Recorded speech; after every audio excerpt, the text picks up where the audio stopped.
चींटियों की एक बड़ी सी बाम्बी के पास चिंपी नाम का एक टिड्डा रहता था। चिंपी बहुत ही मनमौजी और आलसी स्वभाव का था। वह कोई काम नहीं करता था।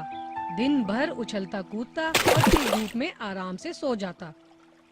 वाह, गर्मी का मौसम कितना सुंदर है। तरह तरह की खाने की चीजें और सोने के लिए नरम नरम घास। जिंदगी कितनी आरामदायक है। एक दिन जब चिंपी उछलता कूदता हुआ चींटियों की बाम्बी के पास से गुजर रहा था, तो उसने देखा कि एक सेब उसकी ओर चलता हुआ आ रहा है। सेब को चलता हुआ देखकर चिंपी को बहुत आश्चर्य हुआ और उसने सोचा, वाह, लगता है गर्मी के मौसम में फल भी चलने लगे हैं। अब मुझे खाने के लिए मेहनत नहीं करनी पड़ेगी। खाना मेरे पास खुद ही चलकर आ जाएगा। आ जाओ प्यारे प्यारे सेब, जल्दी से मेरे हाथ में आ जाओ। पर सेब चिंपी के हाथ में नहीं आया और उसके किनारे से निकल गया। तुम कहाँ जा रहे हो? अभी मेरे हाथ में आ जाओ। पर सेब तो धीरे धीरे आगे बढ़ता गया और यह देखकर चिंपी को थोड़ा गुस्सा आया। वो सेब के आगे जाकर खड़ा हो गया और बोला, रुक जाओ। सेब अचानक चलना बंद हो गया और उसके नीचे से एक चींटी बाहर निकली।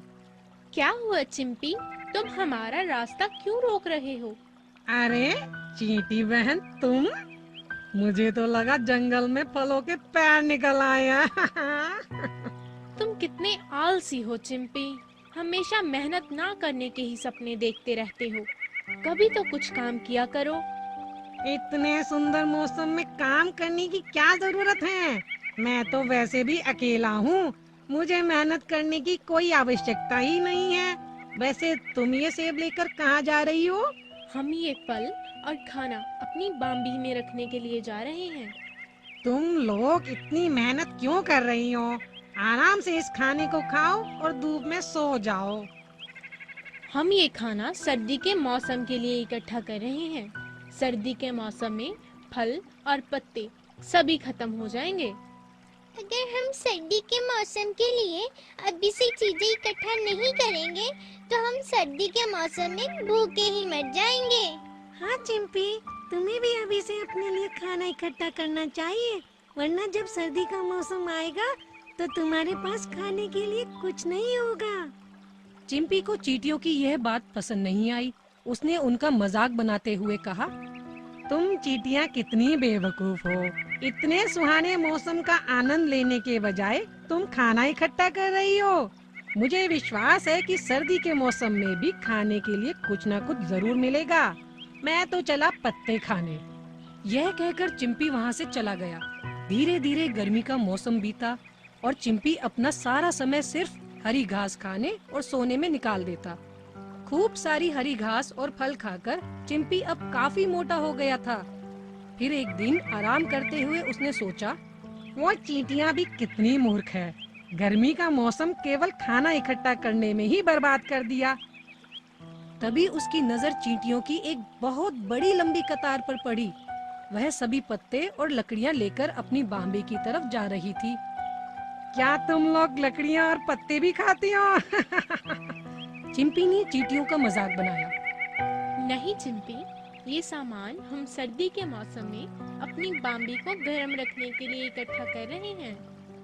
लकड़ी और पत्तों की मदद से हमें सर्दी के मौसम में पड़ने वाली बर्फ से कोई नुकसान नहीं होगा। जब बाहर ठंडा हो रहा होगा तो हम अपनी बाम्बी में आराम कर पाएंगे। तुम भी अपने लिए घर का इंतजाम कर लो, वरना बाद में हमसे मदद मांगने मत आना। मैं तो अकेला रहता हूँ, मुझे घर की क्या जरूरत। किसी भी पेड़ के पत्ते पर जाकर रह लूंगा। तभी पीछे से आती हुई चींटी का पैर एक पत्थर पर टकराया और उसे चोट लग गई। मेरा पैर! सारी चींटियां उसके पास पहुंच गई। क्या हुआ? क्या हुआ? मेरा पैर, इसमें बहुत दर्द हो रहा है। मैं अब घर कैसे जाऊंगी? तुम चिंता मत करो बहन, हम तुम्हें अपनी पीठ पर घर ले जाएंगे। तुम चिंता मत करो बहन, हम तुम्हें अपनी पीठ पर घर ले जाएंगे। नहीं, हमारी बाम्बी तो यहाँ से बहुत दूर है और फिर ये लकड़ियाँ और पत्ते भी वहाँ पहुँचाना जरूरी है। चिंपी आलसी तो था, मगर वह दयालु और मददगार स्वभाव का था। घबराओ नहीं, मैं तुम्हें अपनी पीठ पर बैठाकर तुम्हें तुम्हारी बाम्बी तक पहुंचा दूंगा। आ जाओ, मेरी पीठ पर बैठ जाओ। चिंपी चींटी को पीठ पर बैठाकर उड़ गया। चींटी को आसमान में उड़ने में बहुत मजा आ रहा था। ऊपर से पूरा जंगल कितना सुंदर दिखाई देता है। तुम कितने भाग्यशाली हो चिंपी। थोड़ी देर बाद चींटी ने चिंपी से कहा, वो रहा मेरा घर, मुझे उस पेड़ के नीचे ले चलो चिंपी। जब वह दोनों पेड़ के पास पहुँचे तो चिंपी ने देखा हजारों चींटियां लकड़ी और पत्ते लेकर बाम्बी में जा रही थी। तुम लोग क्यों अपना जीवन लकड़ियां इकट्ठा करने में व्यर्थ कर रही हो? मेरी तरह जिंदगी का आनंद उठाओ ना। ये तो तुमने कुछ समय बाद ही पता चलेगा। अच्छा, अब मैं चलती हूँ। तुम्हारा बहुत बहुत धन्यवाद चिंपी। समय तेजी से निकलता जा रहा था और अब पतझड़ का मौसम आ चुका था।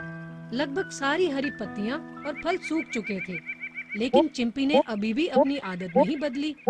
वह बची खुची हरी पत्तियां खाता और गाना गाने में ही अपना समय व्यतीत कर देता। धीरे धीरे कर सर्दी का मौसम आ गया। चारों तरफ ठंडी हवा चलने लगी और जमीन पर बर्फ की चादर बिछ गई। अब किसी भी पेड़ पर ना ही कोई पत्ता और ना ही कोई फल था। चिंपी दिन भर खाने की तलाश में इधर उधर भटकता, पर खाने के लिए कुछ भी नहीं मिलता था। उसे कई दिनों तक भूखा रहना पड़ा और इस कारण वह धीरे धीरे बहुत पतला हो गया था। दूर दूर तक चारों ओर बर्फ के सिवा कुछ नजर नहीं आ रहा था और चिंपी ठंड के कारण ठिठुर रहा था। उसने सोचा, अगर मुझे कुछ और दिन खाना नहीं मिला तो मैं भूख के कारण मर जाऊंगा। तभी उसे याद आया कि गर्मियों के मौसम में चींटियों ने ढेर सारे फल और खाना जमा कर रखा था। उसने सोचा, अब मुझे चींटियों से मदद मांगनी ही होगी। वो ठिठुरता हुआ चींटियों की बाम्बी के पास पहुंचा और चिल्लाया, कोई है? मेरी मदद करो, कोई सुन रहा है? मुझे बचाओ। चिंपी की आवाज सुनकर चींटियां बाहर आ गई। क्या हुआ चिंपी, क्यों चिल्ला रहे हो? मेरी मदद करो, क्या तुम मुझे खाने के लिए कुछ दे सकती हो? मैंने बहुत दिनों से कुछ नहीं खाया है। क्या हुआ चिंपी, तुम तो कहते थे तुम्हें मेहनत करने की जरूरत ही नहीं है, सर्दियों में भी भोजन का इंतजाम कर लोगे, फिर अब क्या हुआ? तुमने गर्मियों के मौसम का सदुपयोग खाना इकट्ठा करने के लिए किया, जबकि मैंने सारा समय केवल खाने और आराम में बिता दिया।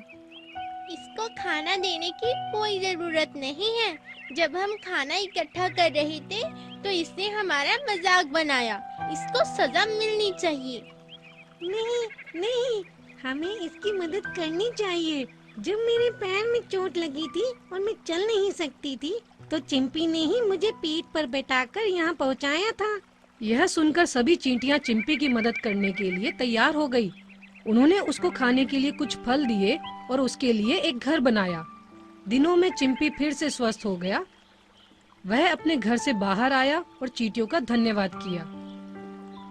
तुम्हारा बहुत बहुत धन्यवाद चींटियों, तुमने मेरी जान बचा ली। अब मैं अपना सबक सीख गया हूँ। हमें कभी आलस नहीं करना चाहिए और भविष्य की तैयारी पहले से ही करनी चाहिए।